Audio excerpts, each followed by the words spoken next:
Hey everyone, welcome back to Twinges 英会話。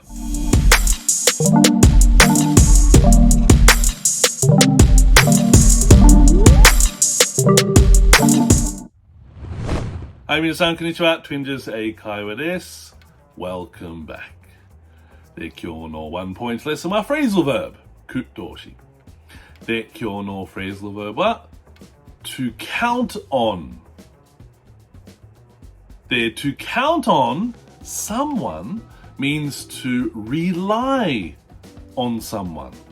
誰かに頼る。例えば、I'm counting on you to make dinner tonight。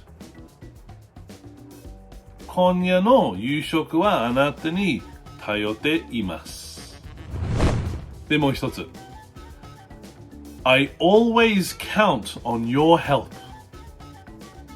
私はいつもあなたの助けに頼っています。で、最後もう一つ。You can count on me。私に頼ることができます。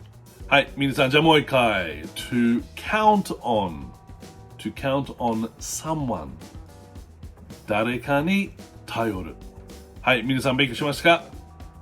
はい、よかった。それで、質問ならば、提案ならば、みんな下、コメントお願いします。待ってます。で、皆さん、いつも見る本当にありがとう。Thank you for watching and see you in the next one. Bye bye.